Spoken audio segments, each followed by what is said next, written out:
A woman from New Hampshire is on a quest after her husband tragically died from a well-known and fatal injury. ABC News, July 25, 2018, reported that Brian was doing yard work one weekend when it started to rain. As he rounded up his things to go inside, he was stung by 2 yellow jackets. His wife Mandy immediately grabbed and administered his EpiPen, but it wasn't enough. He never regained consciousness and lost his life just 72 hours after being stung. Now his wife is an activist for people to become aware of anaphylaxis because of a bee or other insect stings. My little cousin, who bees find so sweet, has been stung 4 times before the age of 5. What's worse is if he gets stung one more time, he might end up with something worse than tears. I have been prepared to act in case he is stung once more. I have also been reading up on anaphylaxis to give you the best possible information during this presentation. Knowing about bee stings and the possibility of anaphylaxis is important as not everyone is immune to the possible reaction of a bite or sting.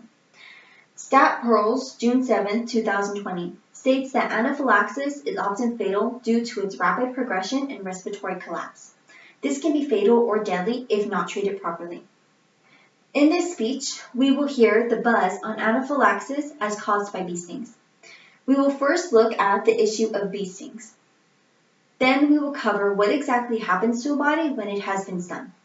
Lastly, we will go over some tips on how to treat a dangerous bee sting.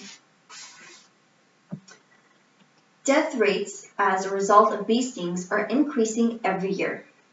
National average is about 62 deaths per year. According to the CDC, July 26, 2019, there were a reported 1,109 cases between the years 2009 and 2017. 80% of the victims were male. Many cases, however, may be underreported as the symptoms are often confused with a heart attack or even a stroke. The aftermath of a sting happens faster than we think. According to the Washington Post, May 27, 2016, what was supposed to be a short and easy hike ended in a tragedy for Alex Bessler. He was on a trail when he and his friend were suddenly attacked by thousands of bees. Bessler's friend was able to escape the swarm. However, Bessler was not.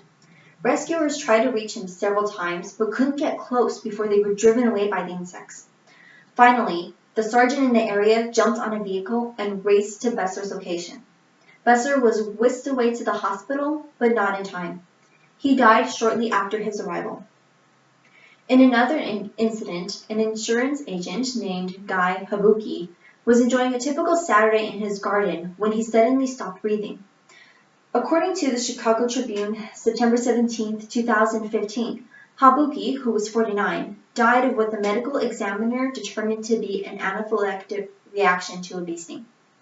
Habuki's sister Rose said he had been stung by bees before without any troublesome reaction, and if he had known he was allergic, he would have taken care of himself like he had all those years before. We've just finished hearing the potential impact of a bee sting. Let us turn our attention to how a bee sting causes anaphylaxis. When a bee stings, its sharp, barbed stinger remains lodged into the skin and can release venom for up to a minute after the bee has stung. Attached to the stinger is the bee's venom sac.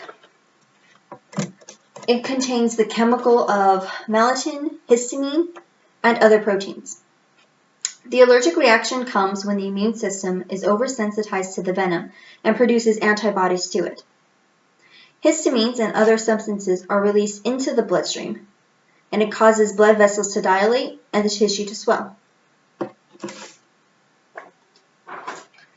According to World Allergy Organization, April 2019, anaphylaxis is a potentially life-threatening hypersensitivity reaction involving the release of mediators from mast cells.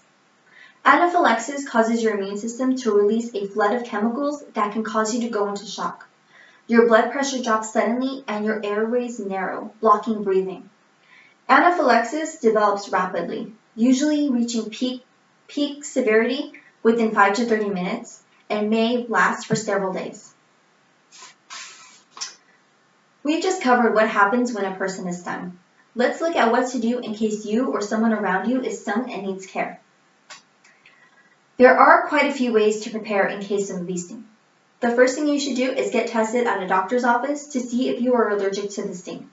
A blood test can measure your immune system's response to bee venom by measuring the amount of allergy-causing antibodies in your bloodstream.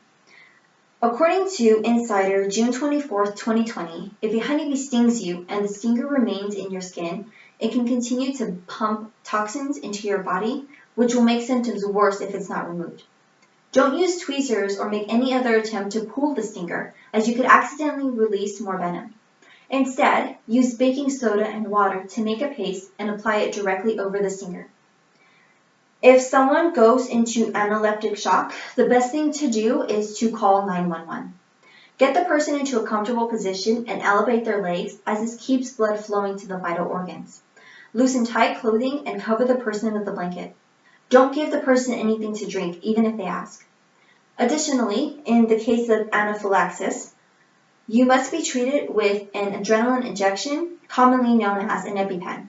This counteracts the hormones your body releases in response to the sting and prevents your body from going into shock. Today we covered anaphylaxis as caused by a bee sting. We looked at the number of bee stings in our nation, followed by what exactly happens when a stinger is lodged inside of a person. Finally, we discovered ways to care for a bee sting. Brian's story is tragic, as he was a simple man who died of something so small.